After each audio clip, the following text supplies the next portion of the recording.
questions. Je sais que le film ne laisse pas insensible, mais s'il y a déjà une question, donc j'en profite et je vous laisse le micro. Bonsoir. Bonsoir. Waouh. C'est ce qui me vient en premier parce que le film est super. Enfin, on trépigne du début jusqu'à la fin. Il y a du suspense tout le long. C'est même un peu stressant. On demande ce qui va se passer. Les personnages souffrent tout le temps. Enfin, il y a beaucoup de choses qui ressortent là, voilà, sur les dernières minutes du film. J'ai une question par rapport à la scène qui est tournée dans le métro. Comment ça s'est passé avec les acteurs et vous, comment ça s'est passé pour tourner dans le métro parisien? Parce qu'on voit qu'il y a beaucoup de monde, il traverse beaucoup de lignes, enfin voilà, comment ça s'est déroulé? Oui, déjà merci pour ce préambule, ça fait très plaisir. Écoutez, c'est compliqué à tourner ces scènes-là parce qu'on n'a pas beaucoup de temps, parce que le métro c'est pas un studio de cinéma, c'est-à-dire qu'on m'a dit voilà, tu as une semaine pour tourner cette scène-là. Donc je me suis dit une semaine quand même, c'est un peu rapide, mais on va se débrouiller. Et puis j'avais 3 heures pour tourner mon film. Voilà, c'était tendu comme ça. Après, pour la scène de métro et les autres scènes comme ça du film, c'est un challenge physique pour les deux comédiens. Donc ça demande une grande préparation, mais chose qu'ils ont fait, ils se sont préparés physiquement. Oui, c'est vrai. Vous voulez que je développe? Non, mais voilà, en tout cas, non, mais j'ai eu un coach et puis j'ai couru. Mais ça fait marrer à chaque fois. Mais j'ai couru pendant 3 mois, 2 heures tous les jours. Voilà.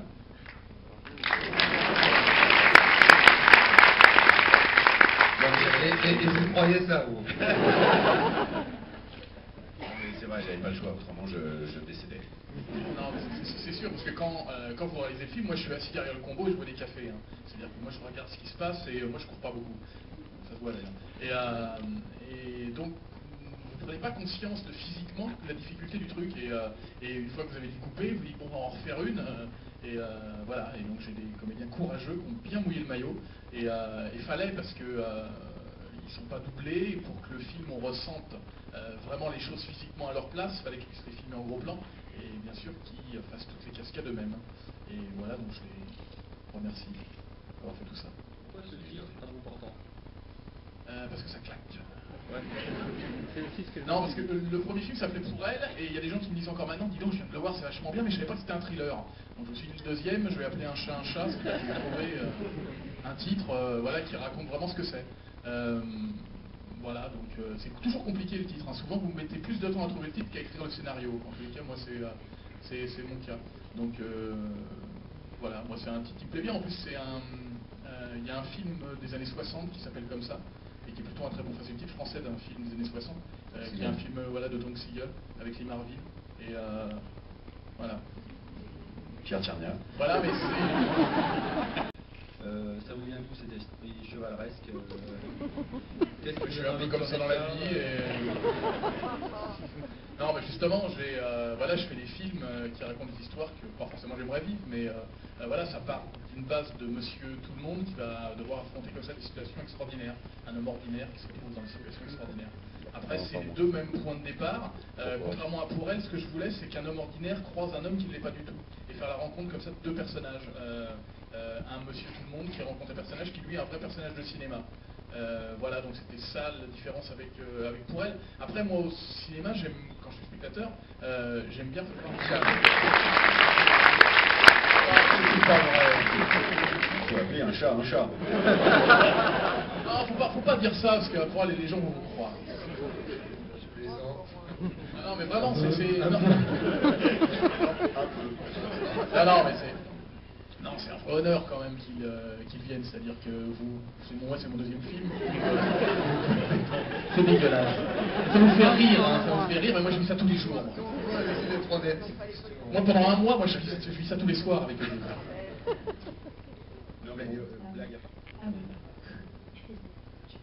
À qui? Et vous posez la question à qui? Si elle est enceinte, non.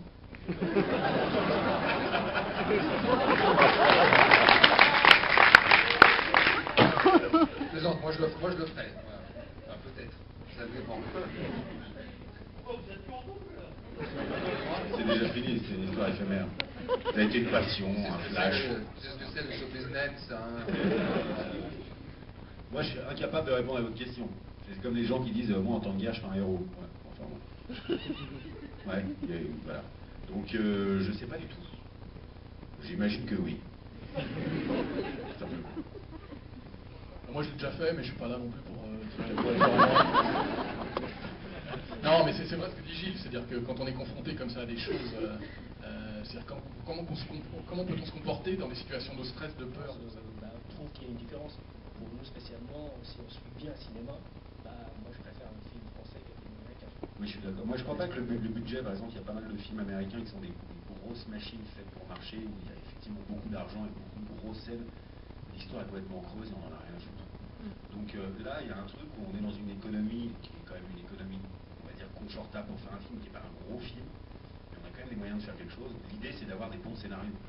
Je crois qu'avoir 17 000 figurants au lieu d'en avoir 100, avoir 12 000 explosions au lieu d'en avoir une, je crois qu'on s'en fout. L'idée, en tant que spectateur, c'est quelle histoire on va me raconter et comment on va me la raconter.